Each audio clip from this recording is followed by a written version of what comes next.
Thomas the Tank Engine has worked his branch line for many years and knows it very well.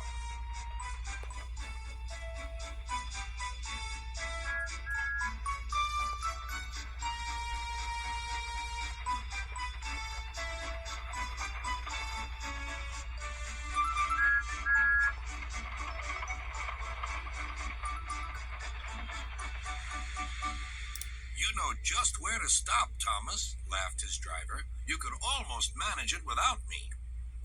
Thomas had become conceited. He didn't realize his driver was joking.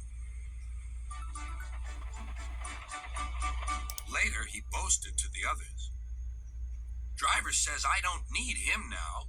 Don't be so daft, snorted Percy. I'd never go without my driver, said Toby earnestly. I'd be frightened.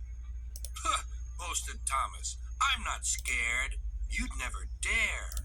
I would then. You'll see. The next morning, the firelighter came. Thomas drowsed comfortably as the warmth spread through his boiler. Percy and Toby were still asleep. Thomas suddenly remembered.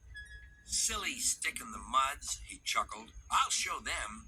Driver said I could manage without him. I'll just go out, then I'll stop and whoosh.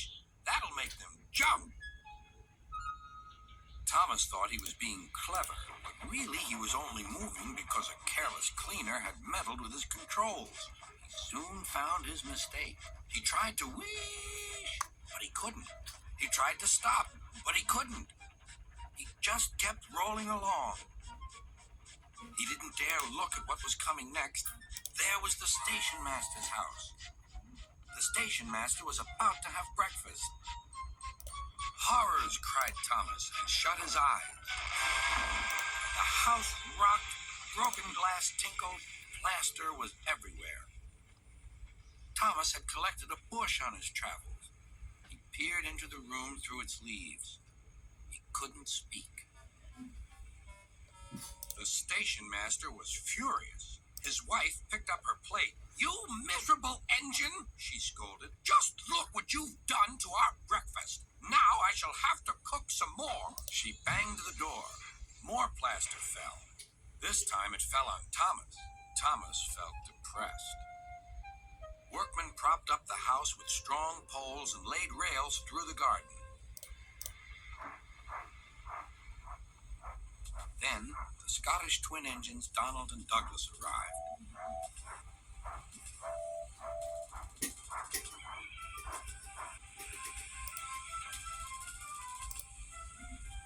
Dinna fash yourself, Thomas. We'll soon have you back on the rails. They laughed.